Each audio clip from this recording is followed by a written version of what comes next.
네, 여기는 경제 핫스팟 아파트 시작하겠습니다.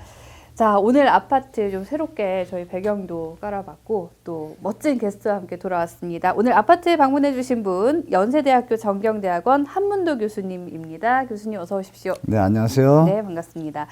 자, 오늘은 부동산 전문가이신 우리 한문도 교수님과 함께 세계 금융위기 상황 짚어보고요. 대한민국 부동산 시장 전반을 쏙쏙 한번 점검해 보도록 하겠습니다.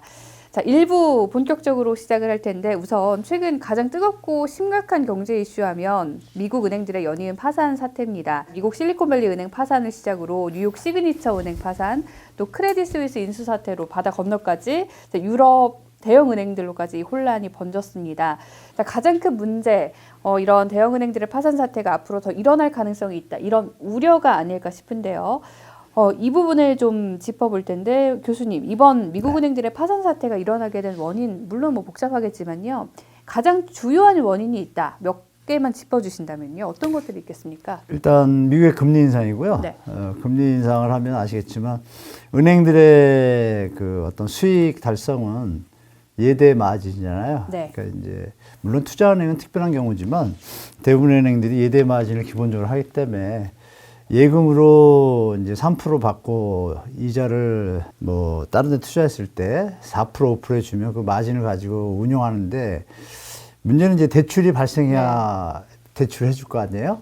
SVB 같은 경우에는 이제 대출이 안 됐습니다. 그러니까 이제 그 스타트업 기업들이 돈을 예금을 했는데 그럼 그걸 대출을 해야 되는데 예. 이미 스타트업 기업들은 대출을 안 받아도 투자자들부터 이제 투자를 받았기 때문에 그 돈을 예금하는 데 썼지 대출하는 데는 별로 목적이 없었어요. 그러다 보니까 전체 예금 수신고의 한 30-40%밖에 대출이 안 됐어요. 예. 그럼 나머지는 결국은 그냥 그대로 가지고 있으면 이자만 지불해야 되면 손해가 그렇죠. 나잖아요. 예. 그래서 그거를 이제 국채에 투자를 했죠. 그게 이제 금리가 인상을 하다 보니까 국채 가격의 이제 변동으로 인해 가지고 본의 아니게 손실을 입게 되니까 도저히 뭐 두 번째는 이제 스마트 뱅킹의 역습이라고 말씀드릴게요. 옛날에는 네. 이런 일이 벌어지면 대부분 이제 은행에 줄 서서 돈을 찾고 번호표를 받았는데 이제 스마트 뱅킹이 있다 보니까 그냥 손가락만 누르면 바로 이제 인출이 되지 않습니까? 예. 그러면 이제 시장에 루머가 한번 돌기 시작하면 그 불안한 심리들이 갑자기 한 은행에 대해서 동시다발적으로 순식간에 뭐 1시간이면 인출이 다 되거든요. 그래서 여기서는 사실 이 실리콘밸리 은행이 부도가 났지만 전 세계 은행도 자유롭지 않습니다. 사실 어느 날 우리가 우리 은행에 다 같이 돈을 빼면 네. 예금이 뭐 30%만 찾아도 지불준비금이라고 그러죠. 10%밖에 없으면 돈을 못 주잖아요. 그렇죠. 그럼 파산이죠. 그러니까 이 부분에 대해서 이제 전 세계가 고민하고 있는데 뭐 제도화 시킨다고 하는데 결론은 이제 그 두 가지 예대 마진의 문제인데 결론은 우리가 한 가지 네. 체크해 볼 게 하나가 뭐냐면 대출을 그러면은 꼭 스타트업 기업뿐이 아니라 다른 대상한테 할 수도 있었잖아요. 다른 대상들은 왜 대출을 왜 안 받았을까요?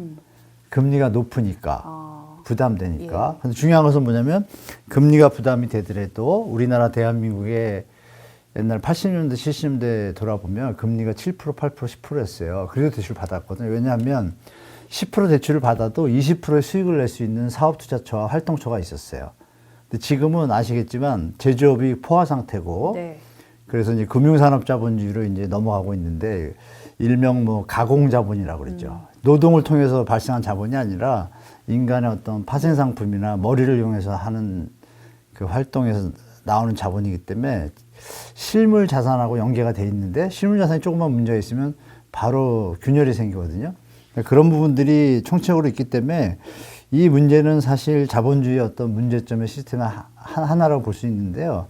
이게 완전히 해소되지 않았습니다. 일단 트럼프는 막았는데 4천억 달러를 투자했는데 지금 긴축 정책 해가지고 6천억 정도 줄여놨는데 네. 한 방에 4천억을 다시 투자해가지고 양적 완화 효과를 벌었기 때문에 물가를 못 잡잖아요. 그러면 네. 그러니까 여러 가지 그렇죠. 이제 복합적인 문제에 직면해 있기 때문에 이건 수면 아래에 있다, 해결되지 않았다 이렇게 말씀드리겠습니다. 아직은 수면 아래에 있는 문제다. 자, 이 네. 원인을 금리 인상과 스마트 뱅킹의 역습 그리고 전반적인 이 자본주의의 어떤 한계랄까요? 자본주의의 네, 네. 문제점으로 짚어주셨습니다. 그렇죠. 자, 지금 수면 아래 있다고 말씀해 주셨지 네, 않습니까? 이런 미국발 은행의 파산 사태가 일단 미국에서 시작해서 유럽까지는 갔었잖아요. 앞으로 네. 더 발생할 것인지 아니면 뭐 소강 상태가 된 건지 향후 더 많은 국가로 확대될 가능성이 있는지 여기에 대해서는 어떻게 보십니까?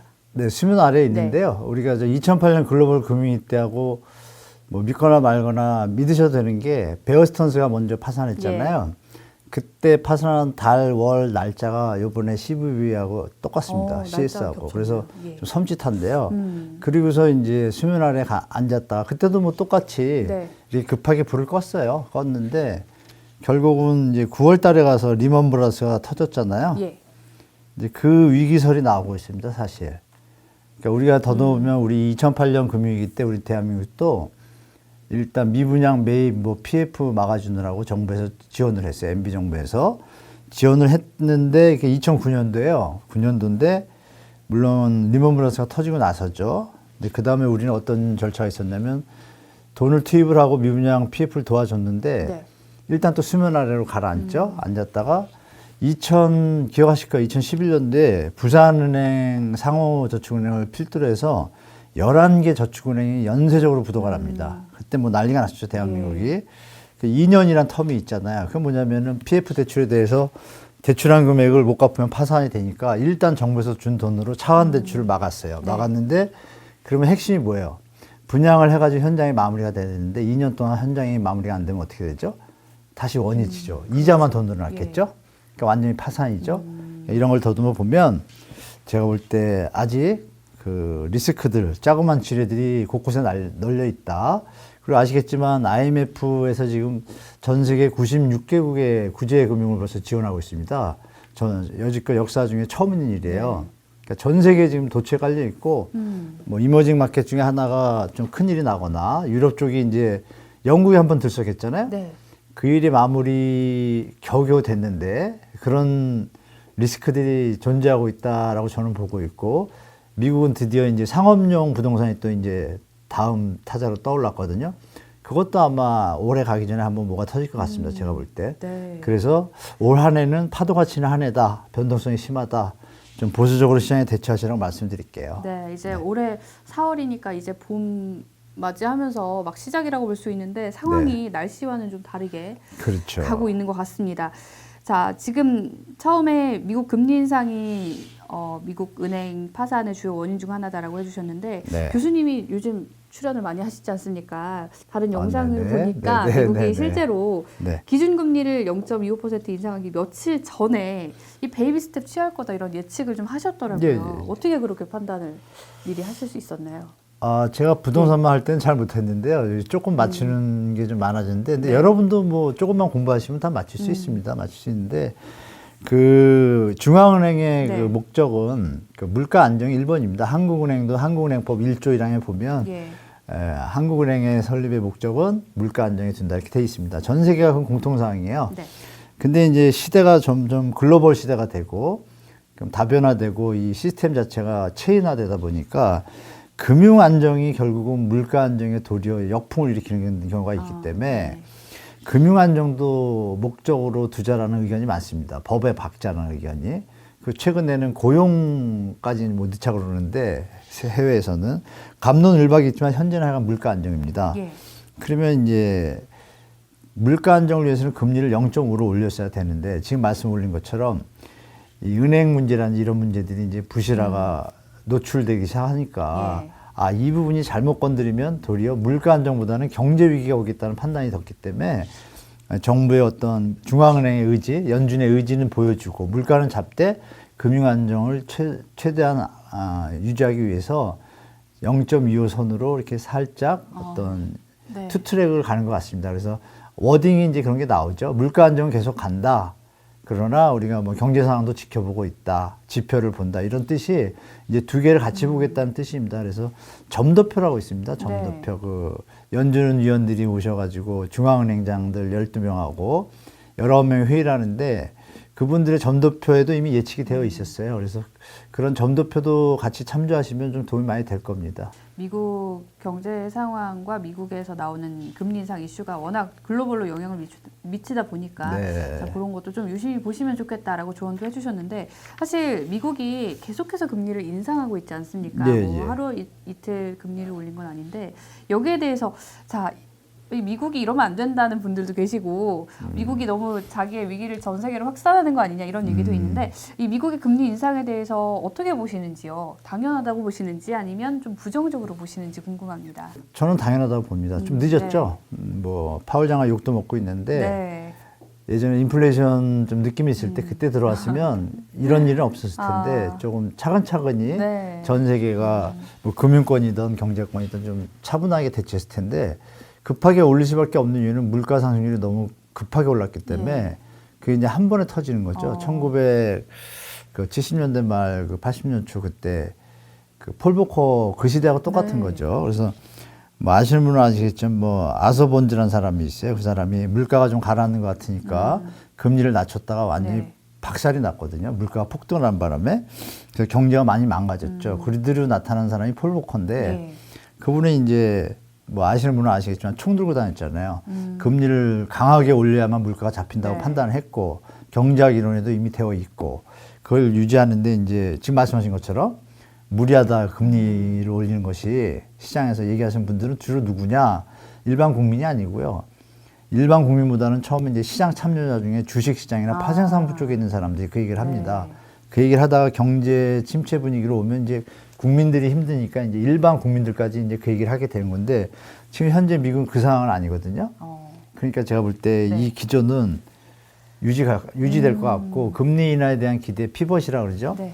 그거는 사실 물가가 잡히기 전에 쉽지 않은 것 같습니다. 왜냐하면 폴 보커를 좋아하는 분이 지금 파월 연준 의장이거든요. 그렇습니까? 개인적으로 존경한다고까지 얘기하고 어떤 질문에서 이런 얘기까지 했대요. 기자들이 물어보니까 나중에 어떤 연준 의장으로 나고 싶냐 그랬더니 폴 보커 같은 대우라든지 예. 그런 얘기를 들었으면 영광이겠다. 뭐 이러니까 할 정도니까 네. 우리가 폴 보커 때 경제 정책, 금리 정책을 우리 참고할 필요가 좀 있습니다. 네, 폴 볼커는 뭐 아직까지도 금리 인상으로 회자가 되는 그런 연준 의장이기 때문에 또 파월 의장이 그분을 존경한다는 얘기는 또 교수님께서 처음 말씀해 주셔서 전 처음 알았네요. 뉴스에 좀 네. 나왔습니다. 예. 그렇군요. 자, 미국 금리 인상은 그러니까 결국 이번에 끝이 아닐 거라 네. 이렇게 전망을 해주셨고 사실 시장에서도 그런 전망이 뭐 종종 나오는데 베이비 스텝도 이번에 정확히 예측을 해주셨으니까 네. 하반기 미국의 금리 전망 그렇다면 어떤 흐름을 보일지 예측해 주신다면요. 그거는 0. 요번에 이제 예. 5월 달이잖아요. 네.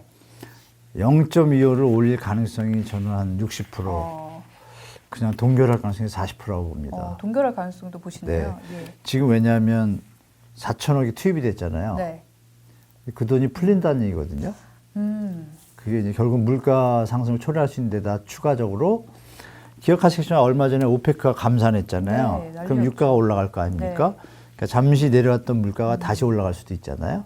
게다가 여러분 뭐 아시는 분도 계시겠지만 얼마 전에 4월 5일이었죠. 프랑스 마크롱 대통령이 뜬금없이 생뚱맞게 중국을 방문했어요. 그것도 혼자 간 게 아니라 네.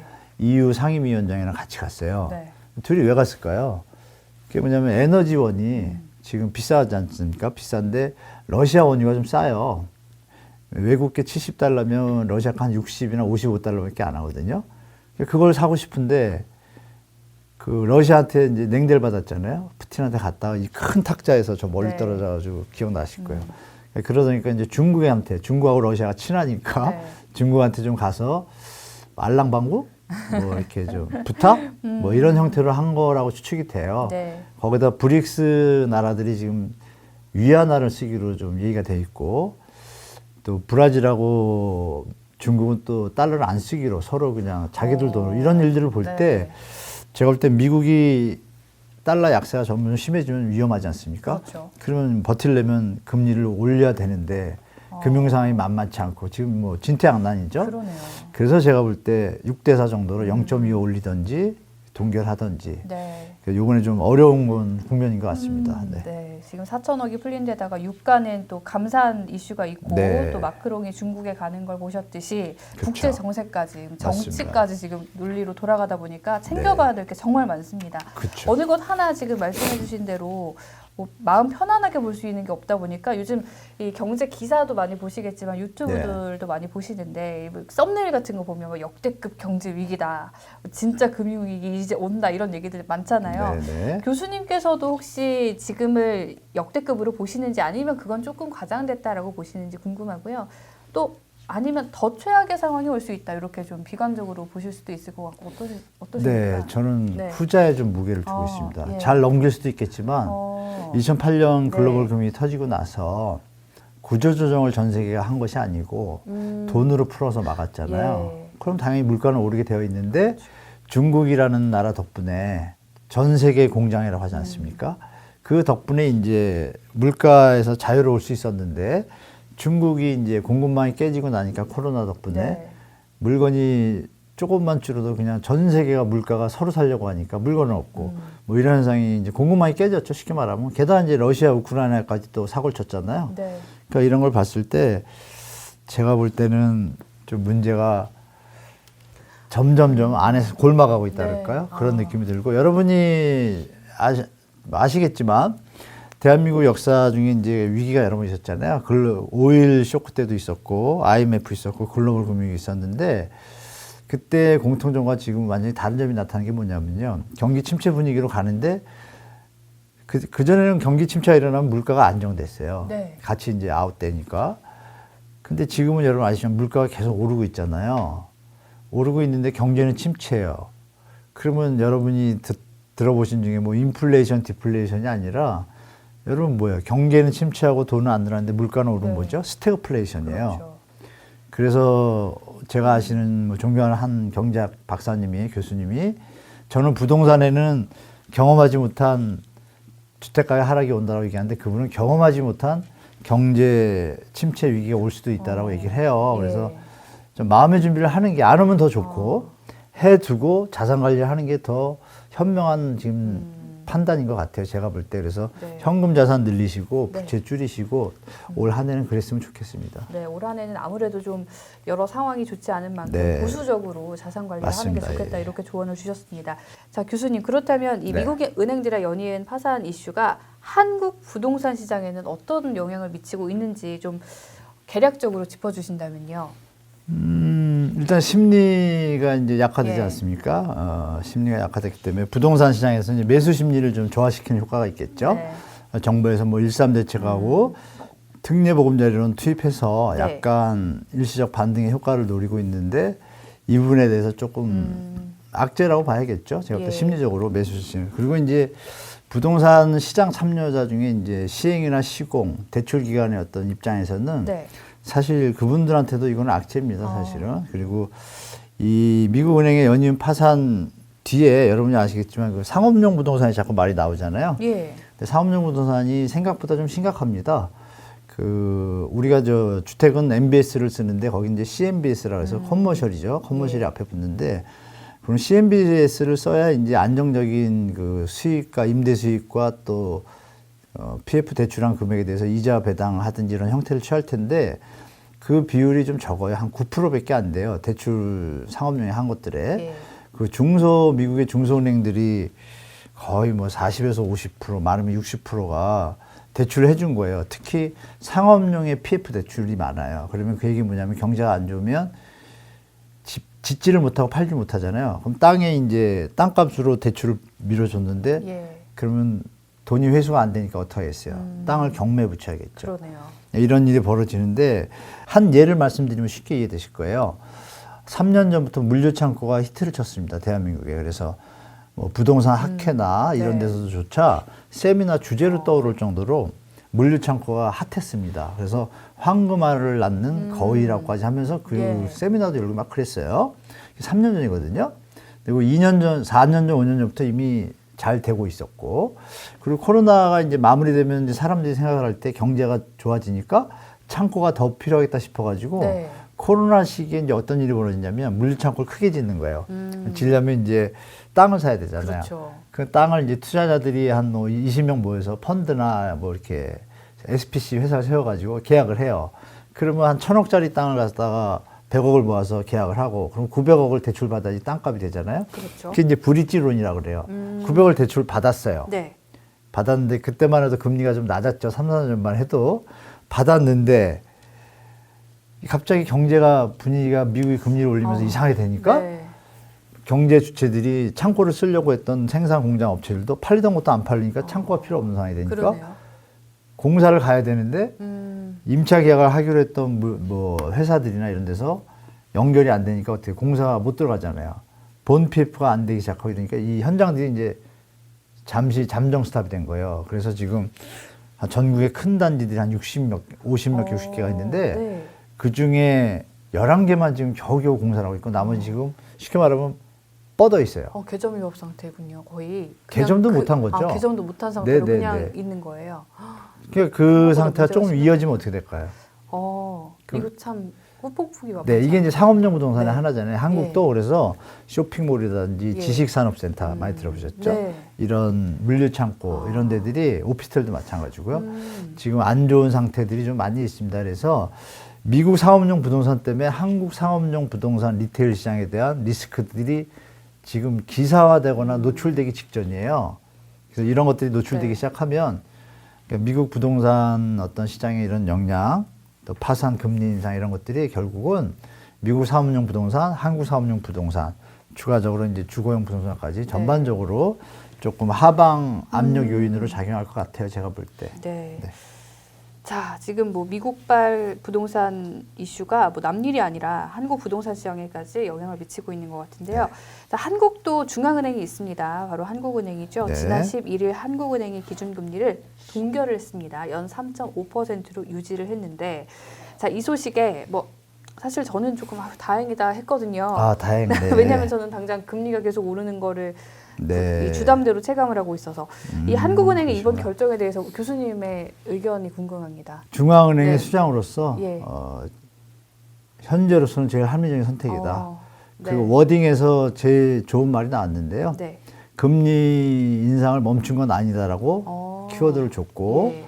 거시경제의 지표에 따라서 뭐 이런 표현도 해줬고 한국 시장의 금융시장 안정에 대한 표현도 했어요. 그러니까 다 들어가 있는 거예요. 물가 안정이 1번인데 그 물가 안정을 위한 금리 인상이 다른 경제 시스템의 문제가 더 커질 경우에는 고려해 봐야 되지 않습니까? 네. 지금 대한민국이 그런 상황이죠.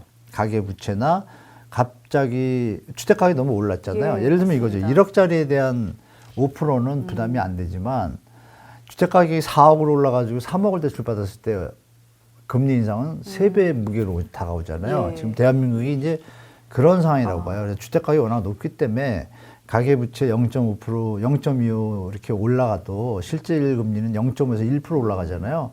그러면 지금도 부담되는데 네. 문제가 터질 것 같고 그러니까요. 또 자영업자들도 마찬가지고 네. 지금 연체율이 올라오기 시작하고 또 PF 현장도 마찬가지고 여러 가지를 고려할 때 다행히 물가가 더 급등을 하고 있지 않잖아요. 그래서 결정적인 게 뭐냐면 미국의 거시경제 상황과 뭐 정책 상황을 보면서 같이 맞춰야겠다. 잘 하셨는데 네. 아쉬운 점은 이제 환율이 바로 2, 3일 뒤에 1,300원대를 돌파했어요. 그 부분에 대해서 이제 아시는 분은 아시겠지만 그 도시락 폭탄이라고 해가지고 저 점심 먹는 시간에 한국은행에서 좀 잘해가지고 네.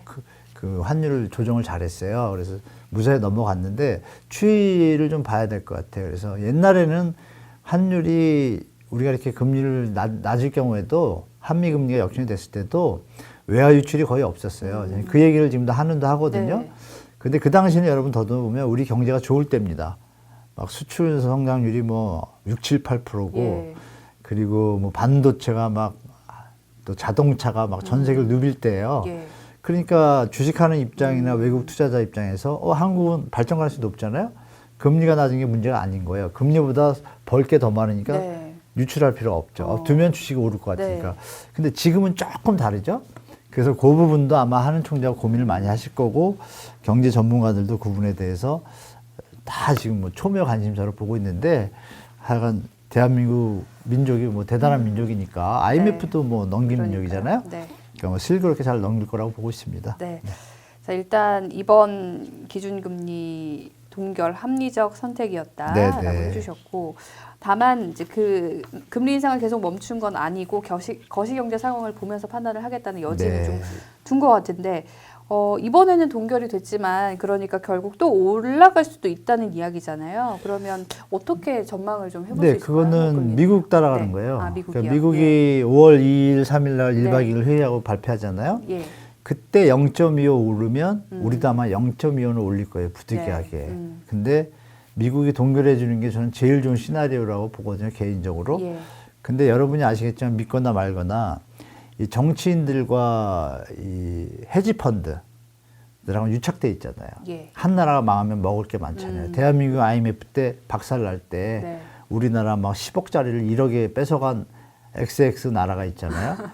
네. 그런 것처럼 그들 뒤에는 세력들이 좀 있습니다. 그 뭐 그런 부분이 존재한다고 지금 루머가 좀 나와가지고 저는 대한민국이 거기에 해당되지 않기를 바라고 있거든요. 다른 나라, 영국이 한번 흔들렸잖아요. 뭐 그런 것처럼 유럽에서 한두 나라가 터지든지 동남아 중에 이제 인구가 많은 나라, 네. 뭐 어느 나라가 좀 꿈틀하거나 조금 위험해지면 폭풍이 지나갈 거라고 보거든요. 근데 네. 중요한 건 금리 인상을 만약 0.25를 했다. 그러면 일단 따라갈 것 같아요. 어쩔 수 없이. 그래서 네. 미국이 안 올리기를 저는 개인적으로 바라는데 왜냐하면 이 상태에서 충분히 긴축 분위기는 됐거든요. 그래서 제가 볼 때는 좀 지켜봐야겠지만 미국의 금리 정책을 우리가 잘 지켜봐야 될 것 같습니다. 예. 네. 자, 미국에서 어떤 결정이 나올지 파월 의장이 또 입을 주시해봐야 될 것 같습니다. 네. 자, 사실 이거는 전문가분들마다 의견이 좀 다르신 것 같은데요. 예. 이 금리가 부동산 가격에 얼마나 영향을 미치는가 이 부분에 대해서 어떻게 판단을 하고 계시나요? 많이 미치죠. 지금 여러분이 느끼시는 예. 거고. 근데 이제 금리 인하하면 무조건 뭐 부동산이 오른다. 금리가 높아지면 무조건 내린다는 예. 한 편은 맞지만요. 두 편에서는 틀립니다. 그 사례를 말씀드리면 여러분이 이해하기 좋을 텐데요. 이 노무현 정부 때 금리가 3.2였습니다. 집값이 오를 때 2005년도에. 네. 그리고 1년 만에 금리를 5%까지 올립니다. 어마어마하게 올렸죠. 근데 주택가격은 계속 1, 2년 더 올랐어요. 그 이유는 저번에도 말씀드렸지만 그 금리가 5%인데 네. 어디 투자해서 10%를 벌면 계속 투자하겠죠. 그렇죠. 간단합니다. 네.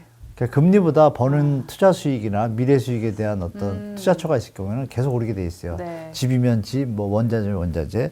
그런데 그렇지 않은 경우는 반대겠죠. 그렇죠. 그러니까 결론은 금리는 큰 요인인데 IF라는 가정법, 경제 상황에 맞춰서 두 개가 다르게 움직인다고 보시면 돼요. 네. 그러면 금리가 오를 때도 집값이 오를 때가 있고 금리가 내리는데도 집값이 내릴 때가 있습니다.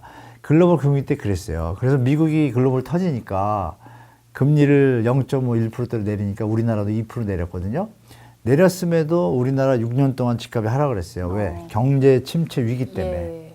그러니까 소득이랑 연결되는 거예요, 여러분. 그래서 그러네요. 경제와 소득 예. 같이 보셔야 된다. 그래서 지금 말씀하신 다른 분이 뭐 금리가 부동산 가격에 예. 무조건 절대적이다. 이건 아니다라고 말씀드리겠습니다. 네. 우리가 버는 돈과 소득이 많고 앞으로 괜찮겠다. 그러면 금리를 많이 내고라도 집 사기도 그러면 하고. 제가 저 그러니까, 대학교 네. 때 금리 7%, 10%였어요. 아, 네. 근데도 빌려서 사업했거든요.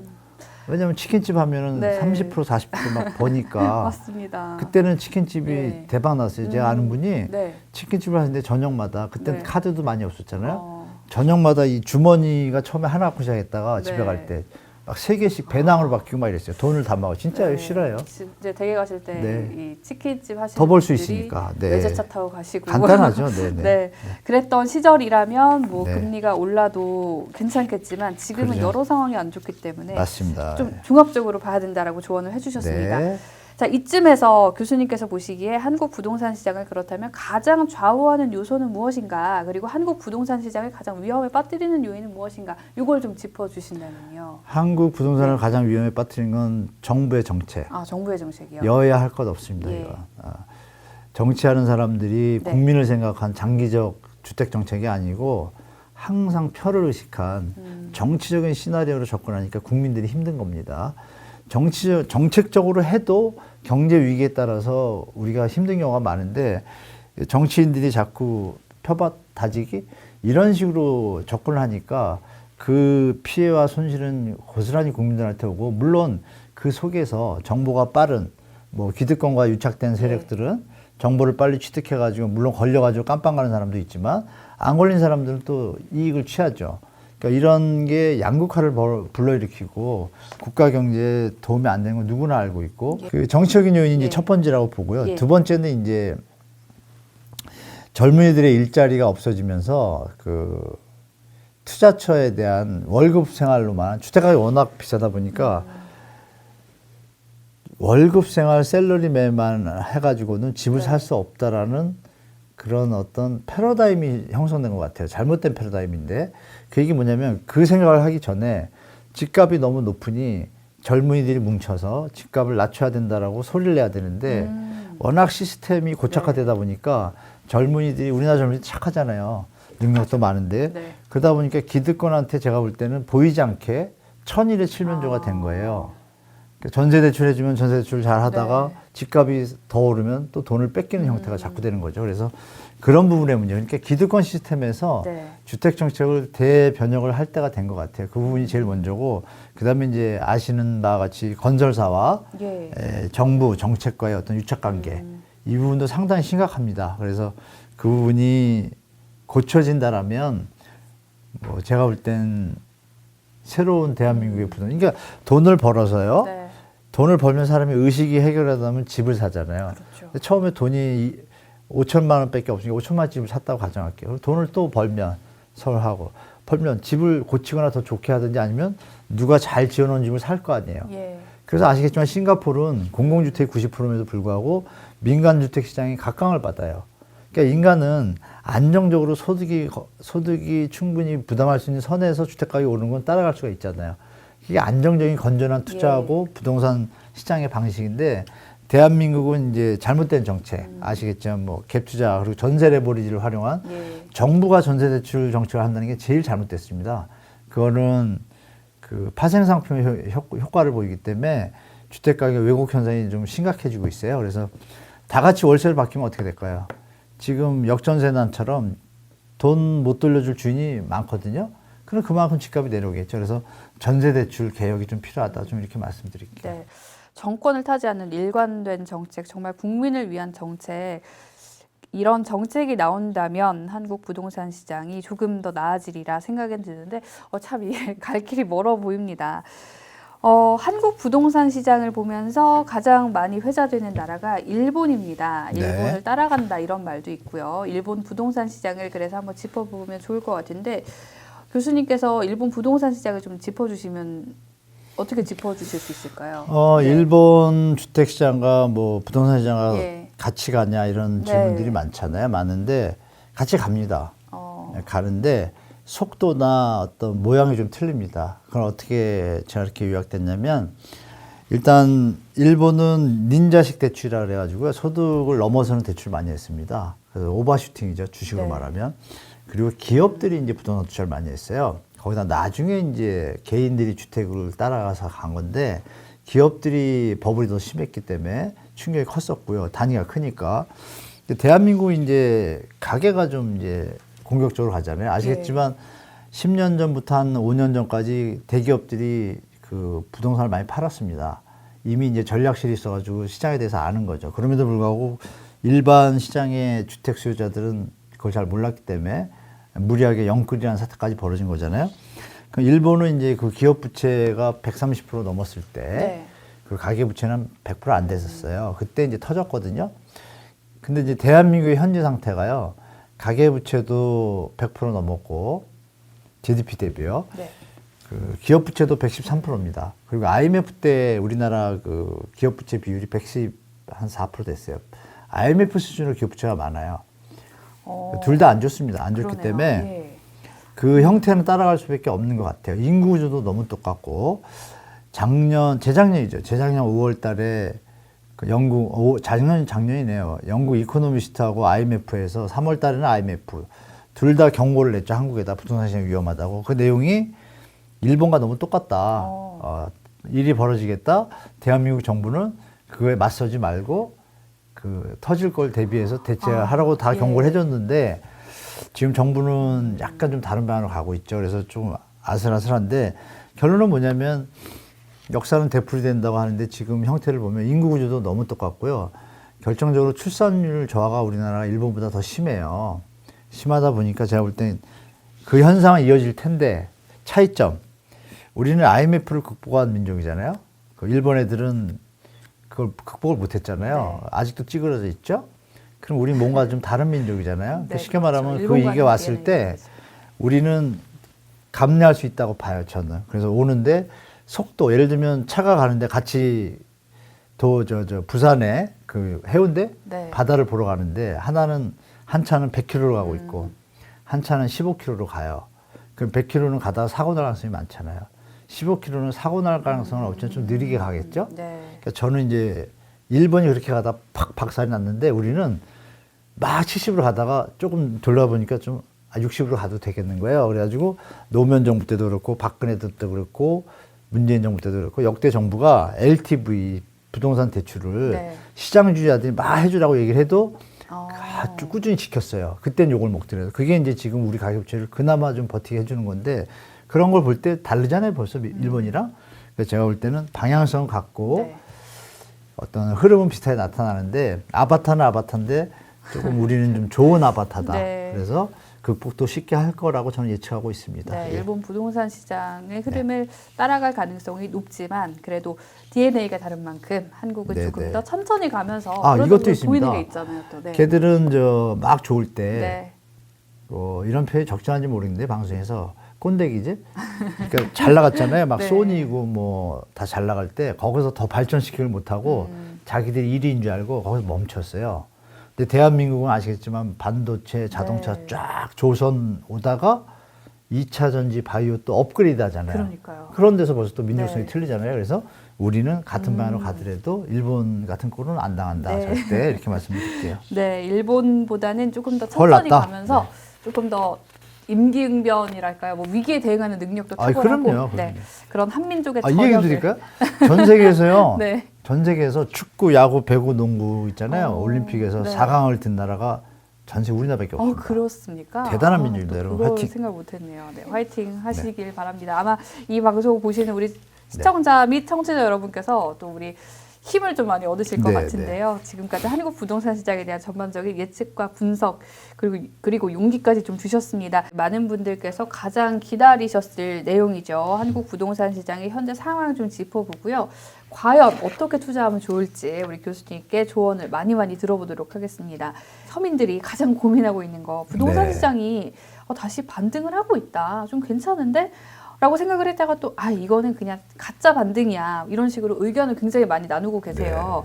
최근 부동산 시장 동향을 봤을 때 이게 정확히 어떤 상태인지 한번 점검 좀 해주세요, 교수님. 비교하면 안 되는데 네. 이런 데이터는 비교되잖아요. 그 2008년 2030 분들이 2008년 금융위기를 잘 못 느끼잖아요. 그렇죠. 4050 세대들은 IMF도 알고 이것도 알고 요번 것도 알잖아요. 네. 그러니까 사실 5060 제 또래 분들은 제가 하는 얘기를 100% 동감하는데 우리 2030 분들을 위해서 그냥 편하게 또 IT 세대니까 그 수치로 말씀드리면 이렇습니다. 2008년도 글로벌 금융위기 때 우리의 문제가 아닌 미국의 문제로 인해서 전 세계가 경제 침체에 빠졌잖아요. 예. 빠졌을 때 서울을 예를 들어서 죄송하긴 하지만 다른 뭐 6대 강역시나 지방도 비슷합니다. 우리가 거래량을 보면 되잖아요.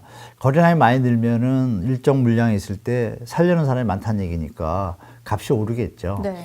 근데 그 기준을 말씀드리면 서울 아파트의 경우에요. 2006년부터 통계를 뽑았는데 벌써 한 20년 가까이 돼가죠. 평균 월 아파트만 말씀드려도 죄송합니다. 월 아파트 거래량이 한 6,100에서 200건 사이가 나와요, 수치가. 그러면 그 수치를 기준으로 네. 거래량이 늘어나면 항상 상승을 했고요. 내려오기 시작하면 횡보나 하향을 했어요. 근데 그때 이제 글로벌이 딱 터지니까 네. 갑자기 거래량이 2,000대로 줍니다. 그리고 제일 적을 때가 1,500개. 월 아파트 거래량이. 그러면 저점이 1,500개죠. 그랬다가 글로벌 터지고 나서 말씀드린 것처럼 이 규제 완화 대책을 씁니다. 그리고 네. LTV를 70%로 확대하고요.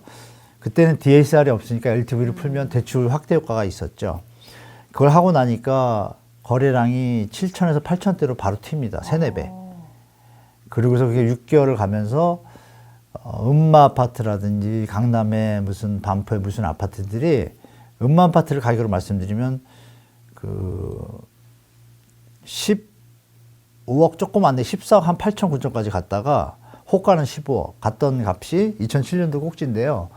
글로벌 딱 터지고 나니까 이게 7억 한 4천까지 내려옵니다. 거의 반토막. 그랬다가 대출 규제 완화와 거래 정책 완화를 다 던지니까 그게 한 13억 8천까지 다시 올라옵니다. 한 8, 90% 고점 거의 회복합니다. 그때 거래량이 8천대예요.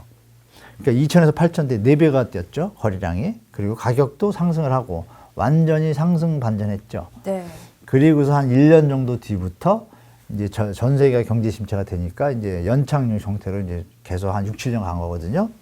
근데 지금은 거래량을 보면 여러분 작년에 예. 경제 위기가 터지지 않았는데 거래량이 이미 1000대로 내려왔어요. 아이고. 그 얘기는 여러분 어떻게 생각하면 되냐면 MB 정부 때는 PIR 아실 거예요. 우리나라 평균 소득의 평균 집값을 살 때 집값의 배수잖아요. 내가 만약에 1억을 1년에 버는데 집값이 10억이면 10이라는 숫자가 나오잖아요. 그 당시는 6, 7밖에 안 됐습니다. MB 정부 때. 네. 근데 지금은 16, 17이야. 서울 아파트 기준입니다. 굉장하네요. 그러니까 집값이 워낙 높아요.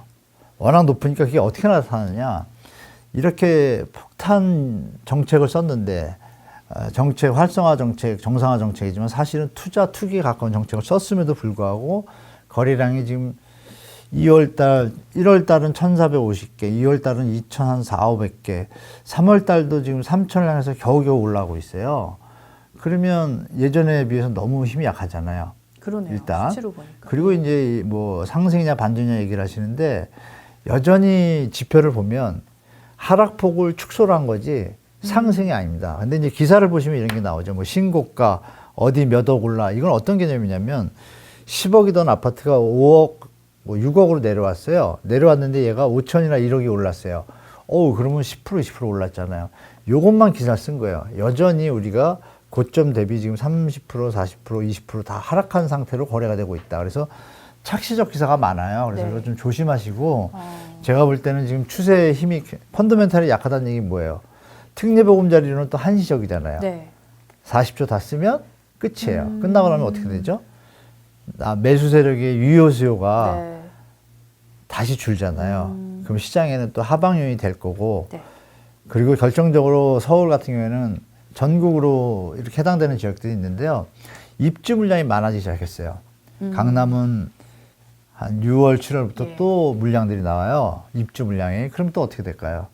또 하방 압력 이래서 제가 볼 때 이거는 데드캣 바운스에 너무 가깝다. 그래서 올 한 해는 또 말씀드리지만 파도가 많이 친다. 네. 기다리셨다가 시장에 가셔도 늦지 않다라고 말씀드리겠습니다. 네. 지금 부동산 가격을 보고 와 지금 뭐 괜찮네 이렇게 섣불리 판단하시기보다는 네. 조금 시작 관망하시는 것도 필요할 것 같은데 지금 잠깐 특례 보금자리론 말씀을 주셨는데요. 이 특례 보금자리론을 정리해 보면 이 주택 구매자에게 연 4% 고정금리로 소득에 네. 상관없이 최대 네. 5억까지 대출을 해준다 이런 네. 주택담보대출인데. 자, 소득 상관없다, 고정금리다, 연 4%다. 이게 1월 30일에 출시가 되고 네. 나서 특히 2030 세대들한테 인기가 있다가 요즘은 좀 시들해졌다고 하더라고요. 네, 많이 이게 어떤 효용성이 있는지 좀 메리트가 있는지 전문가로서 좀 조언해 주신다면요. 주택 가격이 네. 저렴할 때 해줬더라면 좋을 텐데 네. 저렴하지 않은데 그러니까요. 해줬잖아요. 네. 해줬는데 초반에 10조는 용도가 특례보금자리론이 원래 목적은 네. 집을 사는데 보태주려고 한 것인데 이게 정부가 사실 꼼수를 핀 거죠. 냉정히 말하면 대환대출. 그러니까 영끌에 가서 샀던 분들이 금리가 막 6, 7, 8% 이러니까 버티기 힘드니까 예. 시장에 좀 악영향이 올까 봐 그 내용이 그거잖아요. 새로 집을 살 때 첫 번째. 두 번째가 자기가 현재 대출을 받고 있는데 금리가 너무 높아. 네. 그거를 대환해 주는 거예요. 4%짜리로 바꿔주는 거죠. 그리고 마지막에 이제 임대를 놨는데 임대 보증금을 돌려줄 능력이 안 돼. 네. 근데 그걸 왜 나라가 도와주죠? 그 돈을 갖다 지금 빌려주는 거거든요. 그래서 비율이 네. 4대 5대 1 정도 돼요. 집을 사는 분들이 쓰는 게 한 40%고 50% 정도가 대환대출. 그러니까 버티는 거예요. 그러니까 차라리 네.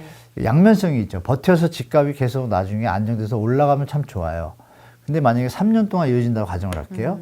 얼떨결에 영끌을 딱 했는데 자기 돈이 30%밖에 안 돼요. 네. 이자가 70% 돼서 이자가 계속 불잖아요. 근데 대환대출 내도 4%잖아요. 4%면 여러분 5억이면 2천만 원씩이에요. 그렇죠. 3년 지나면 6천, 이자까지 하면 7, 8천 됩니다.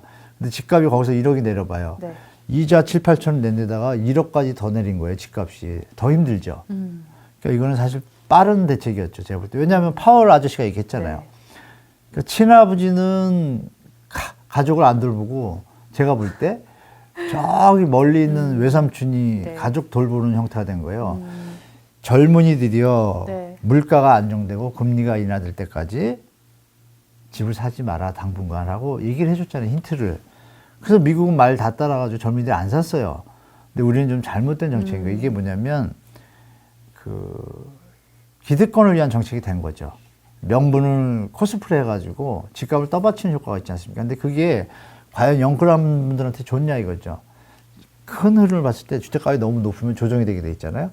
그러면 차라리 지금 1억 손해보고 1억을 모을 수가 있잖아요. 이자 돈 그렇죠. 3년을. 네. 이게 계산을 냉정히 해보면 그래서 특례보금자리론이 인기가 없다는 게 어떻게 증명이 되냐면 첫 일주일은 10조가 나갔어요. 네. 그리고 그 다음에 뉴스가 4번 나왔는데 4번 다 뭐냐면 펌핑 기사예요. 특례보금자리론 흥행 뭐 돌파 뭐 56% 소진 네. 벌써 뭐 다 이거예요. 정말 나쁜 기사입니다. 뭐 기러기들이 막 날아다니고 그러는데 뭐냐면 단위별로 계산을 제가 해봤거든요. 해보니까 네. 해보셨군요. 첫 일주는 10주인데 그 다음에 한 20일을 일주로 나누니까 한 4조밖에 안 나갔고 그 다음 일주일을 발표할 때 보니까 1.9조가 나가더니 지금 최근에 나온 3월 말에 나온 기사는 1.4조로 또 줄었어요. 돈이 안 쓰는 거예요, 사람들이. 네. 왜 안 쓰냐 봤더니 주택가격이 막 뭐 일시적 반등이다 이래가지고 아 그래 빚을 내서라도 이참에 마련할까. 네. 말씀하신 대로 묻지도 따지도 않고 빌려준다 그러니까 네. 갔더니 내가 뉴스에서 봤던 거 10억짜리가 한 6억 돼가지고 사러 갔더니 얘가 7억이 다시 된 거예요. 그러니까 이자도 지금 어렵게 계산해가지고 힘들게 갔다가 아 그냥 포기하는 사람들이 많아진 거죠. 그래서 실제로 현장에서 네. 집을 사러 왔다가 2월 중순, 3월 중순까지만 해도 막 사람이 붙었다가 지금 어떻냐면 아, 네. 그러고서 돌아가면서 그거보다 조금 더 내려오면 연락 주세요 하고 돌아간 손님들이 많대요. 그래서 특례보금자리론이 여러분 잘못 들어가면 집값이 내려간다고 가정을 할게요. 물린 거잖아요. 지금 제2의 영끌이잖아요. 이걸 나라가 조정하는 거잖아요. 막말로 하면. 물론 대환대출한 사람들한테 도움된 건 맞아요. 그러면 여러분 생각해 보세요. 자영업자도 계시고 전세대출자 금리 지금 5%, 6%, 7% 내거든요. 누굴 먼저 도와드리죠? 이런 부분에서 공정과 상식에 네. 조금 안 맞다라는 제가 느낌을 가져서 조금 아쉬운 부분이 있습니다. 그래서 특례보금자리론이 네. 일단 소진이 되고 나면 결론은 아, 시장에 좀 안 좋은 마감이 되면 어떻게 되겠어요? 사는 사람이 줄잖아요. 그러면 시장 거래량이 또다시 줄 수도 있거든요. 근데 그 와중에 이제 다른 리스크들까지 겹치면 뭐 초도에도 말씀드렸죠. 경험하지 못한 또 이런 게 올 수도 있으니까 다시 리바이벌. 올 한 해는 파도가 너무 친다. 쉬었다가 가라앉으면 배를 띄웁시다라고 네. 말씀드릴게요. 자, 이럴 때일수록 현금 채굴, 보통 뭐 제 주위에서 현금 네. 채굴이 제일 중요하다 이런 네, 얘기도 맞습니다. 농담으로 하던데 네. 좀 보수적인 관점에서 접근하셔도 저희에게 시간이 많으니까요. 우리 아파트와 함께 계속해서 챙겨보시면서 관망해 보시는 것도 좋겠습니다. 자, 그리고 저희가 네. 특례 보금자리론과 더불어서 또 하나의 부동산 이슈를 꼽아보자면 네. IMF의 경고일 겁니다. 네. 최근에 저희 뭐 PF 제2금융권 PF 대출 예. 위험성 이야기가 계속 나오고 뭐 새마을금고 위험 뭐 이런 기사들도 네네. 뜨고 좀 많이 나오죠. 예. 그래서 저도 사실 새마을금고에 예금이 있는데 아, 그러세요? 그걸 빼야 되나 막 이러고 있었거든요. 자, 이번 이런 걸 네. IMF에서까지 경고를 하고 있지 않습니까? 제2금융권의 PF 대출 위험성. 여기에 대해서는 어떻게 판단하십니까? 경고가 뭐 IMF 애들이 우리한테 좋은 일을 한 건 아니었잖아요. 그러니까 네. 100% 믿을 필요는 없는데 거기에 이제 경제 석학자들이 많아요. 예. 그래서 경제 역사를 많이 공부했기 때문에 경고는 참고하는 게 분명히 좋고 그렇죠. 그 빈티지 틈새를 이용해서 제가 새마을금고 말씀드리면요. 네. 새마을금고 저 지점장님이 뭐 야단칠 수 있겠지만 네. 그 새마을금고뿐이 아니고 새마을금고뿐이 아니고 이제 우리 5천만 원까지 예금 보장이 되고 네. 새마을금고는 안 되지만 새마을 중앙회에서 지불 준비를 갖고 있어요. 준비금을. 네. 그래서 어느 정도 되는데 5천만 원이 만약에 문제가 생겼다. 어느 지점에. 내가 이 지점이랑 거래를 하는데 이 네. 지점장님이 지점의 어떤 수익을 위해 가지고 PF 대출해 줬어요. 근데 문제가 됐어. 그럼 일단 정리잖아요. 근데 이제 중앙회에서 보존을 해주는데 5천만 원을 바로 돌려주면 좋은데 바로 안 돌려줘요. 2천이나 3천 먼저 주고 네. 나중 거는 천천히 이제 줘요. 그래서 그거 미리 예측하셔서 제 생각에는 2천, 3천씩 분산 예치가 제일 좋고. 그렇겠네요. 그리고 이제 네. 저축은행도 마찬가지입니다. 이런 건 여러분들 아시면 좋고 저축은행 5천을 투자했다. 그럼 5천만 원 바로 문제가 주냐 그렇지 않고요. 어떤 때 1년도 걸립니다. 은행마다 틀리기 때문에 최소한 잘게 짜게서 하시는 게 제일 좋고 나라가 하는 은행이 있어요. 이러면 또 다른 은행 분들이 욕하실래나? 나라가 운영하는 은행 있잖아요. 그런 데는 이제 바로 주겠죠? 뭐 그렇게 이용하시고 그래서 IMF 경고로 돌아오면은 네. IMF 경고뿐이 아니라 OECD도 경고를 했고요. IMF는 한 번 한 게 아니라 서너 번 했어요. 그게 뭐냐면 한국의 가계부채 문제나 여러 가지 문제들이 지금 잠복기라고 판단한 것 같아요. 네. 그래서 제가 볼 때는 정부가 지금 잘 대처하고는 있죠. 여러 가지 뭐 지원 대책 빨리빨리 해서. 중요한 것은 이제 집값이 조정이 안 되면 연착륙이 안 된 상태에서 가면 이건 결국은 풀리지 않는 문제잖아요. PF 문제는 뭐예요, 여러분? 분양을 위해서 대출을 해주고 땅을 산 건데 네. 분양이 안 되면 다시 원위치예요. 그러니까 분양이 되려면 어떻게 해야 돼요, 여러분? 싸게 팔면 되죠. 분양가를 싸게 하면 팔리지 않겠습니까? 그러면 남는 게 별로 없겠죠. 남는 게 없지만 회사 입장에서는 망하지는 않을 거 아니에요. 근데 그거를 알량한 욕심 때문에 지금 시행사, 부서 시행사, 그 시공사, 그리고 대출한 기관, 셋이서 회의를 하겠죠, 모여서? 네. 회의를 어떻게 하는데 해야 되냐 서로 안 물러서면 그 현장은 정부, 여러분, 이번에 정부가 풀어준 거하고 일시적 반등하고 잘 생각해 보세요. 정부가 규제를 했으니까 집값이 약간 반등을 했잖아요. 일시적 반등을. 그럼 분양을 할 때 일시적 반등이랑 값의 기준이 돼가지고 5억이던 게 6억이 됐어요. 그럼 여기서 5억 9천에 분양하면 싼 거 같잖아요, 느낌이. 근데 그 전에 5억이었고. 네. 그 분양이나 건설사들한테 도움이 되는 거예요, 이 상황이. 그러네요. 그걸로 5억 9천 하고 싶은데 이 시행사나 시공사 입장에서 보니까 이거 아슬아슬해. 소비자들이 너무 스마트해져서 잘못하면 분양이 안 될 수도 있어. 그냥 5억 4천에 합시다 이럴 수도 있잖아요. 네. 그 다툼이 이제 회사들이 있다 보니까 여러분들 기억에 들면 1, 2, 3월에 분양이 별로 없었죠. 그 회의하느라고.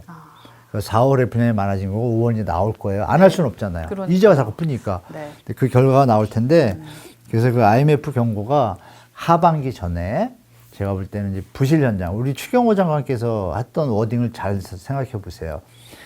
작년 10월 말인가 발표할 때 이랬어요. 국가 경제의 어떤 급격한 신용 경색은 금융위기까지 이전되기 때문에 부동산의 어떤 급격한 경착륙을 막기 위해서 강력하게 우리가 지원한다, PF를. 근데 우량 현장에 대해서라고 표현했어요. 그러면 부실 현장은 어떻게 돼요? 안 해주겠다는. 그렇죠. 네. 그 얘기를 우리가 읽을 줄 알면 돼요. 그러면 그러면 조그만 충격은 있을 수 있겠구나. 그 얘기는 뭐냐면 여러분이 아시는 분들 중에 조그만 아슬아슬한 현장들에는 좀 조심하셔라. 네. 확실하지 않은 데들은 이렇게 말씀드리면 그러면 올해 안에 조그만 현장들은 정리될 수 있겠구나. 라고 판단하시고 시장에 대처하시면 좋을 것 같습니다. 네, 자 이런 꿀팁까지 주셨습니다. 사실 저희가 부동산 PF라는 특정 영역의 문제로 볼 게 아닌 게 이게 금융권 전체 리스크로 부각될 수 있지 않습니까? 지금. 그건 아닙니다. 건설사를 네. 위한 어떤 워딩인데요. 네. 1금융권하고 저축은행들은 거의 완벽한 수준입니다. 지금 리스크 해지가 다 됐어요. 예. 글로벌 금융위 때 큰 어려움을 당했었기 때문에 이미 경험이 있으니까 다 잘 돼 있고요. 여러분이 들어보시는 이금융권, 네. 이금융권이라 하면 증권사, 뭐 협자 들어가는 친구들 있죠. 신협 이런 데도 포함되나요? 네, 협자 친구들 협자 많잖아요. 친구들이요? 뭐 네. 말 나오신 김에 농협, 수협, 신협 뭐 많잖아요. 네. 그런 데들 하고 그리고 이제 여신 전문 회사라고 있어요. 예. 캐피탈 같은 거. 그런 회사들이 요새 PF 부실의 당사자들이에요. 그래서 아까 말씀드린 대로 작으만 데는 터지겠다는 네. 소리가 그 소리고 크게 전체 우리나라 국가 경제 위험이 안 됩니다. 근데 그게 오버슈팅을 해서 정부에서 자꾸 이렇게 도와주는 것처럼 하니까 우리가 전 금융이 위험한 것처럼 느끼잖아요. 그건 아니다. 네, 그렇게 팩트는 느낄 정확히 필요는 없다. 알자라고 말씀드리겠습니다. 네, 자 이렇게 짚어주셨는데 이 부분을 여쭙고 싶은 게 교수님이 보시기에 앞으로 한국의 부동산 정책의 방향성에 있어서 대출에 있어서는 어떤 철학을 가져야 된다. 뭐 이런 의견을 대출은 간단합니다. 네. 소득이 감내하는 선에서만 딱 대출해줘야 돼요. 그러면 절대 부동산 가격이 하락할 일도 없고 네. 완만하게 상승합니다. 그리고 청년이나 무주택자들이 미래 예측에 대한 그 설계가 가능해요. 예. 왜? 내 소득이 고수준일 때 소득에 맞춘 집값이 형성이 돼야 되는데 소득을 넘어서는 건 결국 문제가 이렇게 터지잖아요. 미국이 그렇게 터졌고 일본이 네. 터졌고 우린 그걸 답습할 필요가 없고 전 세계에서 바젤 3 협약이라는 걸 맺어서 그걸 이제 국제금융 협약으로 됐어요. 그래서 올해부터 DSR이 다 적용되고 있어요. 예. 그러니까 결론적으로 말씀드리면 DSR만 잘 지켜도 대한민국 부동산은 연착륙으로 잘 갈 수가 있어요. 그래서 우리가 이제 말씀드렸던 경제 상황, 뭐 네. 2차 전지라든지 뭐 바이오 이런 게 잘 좋아지고 이러면서 젊은이들이 집값이 완만하게 내려오면 충격이 덜하니까 다 대비가 되잖아요. 네. 그 상태에서 적정 수준에 이르렀을 때는 어떤 일이 벌어지겠어요? 돈도 모았겠다, 집값도 안정됐다, 그럼 집을 살 거 아니에요. 그렇죠. 그 사고 파는 데 있어 네. 거래 관계가 어떻게 돼요? 아주 건전한 상태로 바뀌죠. 아, 조금 낡은 집은 사서 고치든지 활동이 일어나면 어떻게 돼요? 인테리어 아저씨도 일이 생기고 이제 경제 선순환이 벌어지겠죠. 예. 그래서 저는 DSR, 그러니까 소득이 감내할 수 있는 선에서의 대출 제도만 운영된다라면 추가적으로 전세 대출을 없애라. 전세 대출이 악성 효과를 벌이고 있기 때문에 정부가 나서서 할 대목이 아닙니다. 사실은 사금융이잖아요. 사실은 그걸 왜 정부가 나서가지고 전세 대출을 해줘가지고 천일의 칠면조를 젊은이들 만들어요. 그건 나쁜 거죠. 그걸 없애야 된다. 전세 대출 개혁과 지금 말씀드린 그 사항이 되면 좋겠고 추가적으로 마지막으로 청년들한테 네. 우리 저 뭐 반도체 클러스터 한다고 뭐 300조 막 난리잖아요. 그러면 그런 기금을 하나 만들어서 젊은이들한테 낮은 금리로 집을 살 수 있는 특별 금리. 그러니까 젊은이들도 뭐 아무나 다 해줄 수는 없고 네. 뭐 착실하게 저 직장생활 하시고 몇 년 동안 딱 하고 이런 분들한테 네. 해주면 사람들이 다 건전해질 거 아니에요. 그렇죠. 그리고 노동의 가치가 네, 맞아요. 대우를 받고 네. 그런 제도 하나 만들었으면 좋겠다. 맨날 뭐 이렇게 뭐 긴축 재정 해가지고 뭐 추경하잖아요. 그런 거만 하지 말고 우리 청소년들과 미래를 위해서 국가에 그런 개정 하나 공부하면 많이 올 것 같아요. 그죠? 뭐 네. 그런 게 하나 있으면 좋겠습니다. 예. 네, 말씀해 주시는 거 들으니까 저도 희망이 샘솟네요. 저도 이제 힘들게 집을 샀는데 아, 네. 소득이 감내할 만큼은 아닌 것 같아가지고. 아, 그러시면 약간 그런 거 도와줘야 힘듭니다. 됩니다. 네, 좀 그걸 뭐 우리가 도와주십시오, 비싼 우리. 값을 사고 네. 싶어서 샀겠어요? 그러니까요. 네, 네. 네. 다 위에 사람들이 잘못한 네. 거지 않습니까? 예. 우리 교수님 이 말씀을 조금 우리 정책 입안자분들이 보셨으면 좋겠습니다. 네. 자, 이번 질문은 정말 많은 네. 분들께서 궁금해하실 아주 직관적인 질문인데요. 네, 네. 이 다른 유튜브 영상들 뭐 전문가분들 막 말씀하시는 거 보면 이제 한 2, 3년, 4, 5년까지 집값은 하락할 거다 많이들 예상하시던데 교수님께서는 어떻게 보십니까? 아, 여러분 자꾸 기간으로 하시면 이제 네. 헷갈리실 텐데요. 네. 저도 처음에 하락하기 직전에 표현드리기를 앞으로 6, 7년, 2027년, 8년까지 간다고 그랬는데요. 그거는 어떤 전제였냐면 미국이 이렇게 미친 듯이 금리를 올릴 거라고 저는 예측을 못 했거든요. 만만하게 올릴 거라고 봤는데 네. 갑자기 미친 듯이 올리다 보니까 그 충격이 경제에 다 고스란히 스며들었고 집값이 전 세계가 다들 뭐 짧은 시간에 30, 40%다 빠졌잖아요. 그러니까 이렇게 보시면 됩니다, 여러분. 그 기간이라는 존재는 이런 거죠. 우리가 100m를 시속 100m로 다니면 1초면 가잖아요. 아, 시속이란다. 초속 1초에 가잖아요. 네, 근데 초속 10m면 10초가 걸리잖아요. 그렇죠. 근데 만약에 주택 가격이 우리가 원하는 거의 꼭지는 네. 뭐예요? 몇 년이라는 개념은 어떤 거예요? 가격이 어디까지 내려왔을 때 얘기하는 거잖아요. 네. 그러면 이것이 가격이 1년 만에 다 내리면 어떻게 돼요? 아유, 그래도 안 그러면 될 1년 것 만에 같아요. 끝나는 네. 거죠. 그러니까 우리가 기간에 매이면 안 되는 거예요. 만약에 이번에 정부가 규제 안 하고 정책을 안 썼다라면 가격이 많이 내려왔을 거 아니에요? 걷잡을 수 없을 때 이제 막아줬다고 가정을 하면 그때가 바닥이었겠죠. 그죠? 그러고서 이제 새 출발이 됐을 텐데 네. 그때 충격이 너무 크니까 일단 인위적으로 연착륙에서 뒀잖아요. 그러면 조금 늘어지겠죠. 그래서 제가 요즘 포션을 바꿔서 네. 2, 3년이라고 말씀드린 거. 왜? 이미 20, 30% 정리가 됐고 제가 계산을 했을 때 네. 40% 전국적으로 40% 정도 하락할 가능성이 높다고 봤거든요. 최대 50%. 네. 근데 이미 어떤 지역들은 40%, 50% 빠졌잖아요. 맞아요. 그런 데는 이미 정리가 된 것이고. 그럼 거의 뭐 2, 3년이 아니라 지금 벌써 정리가 된 거고. 그러니까 어떤 지역은 또 많이 안 내려갔잖아요. 뭐 서초, 강남 이런 데는 네. 10%, 10%밖에 안 내렸거든요. 그런 데는 빠질 여력이 있잖아요.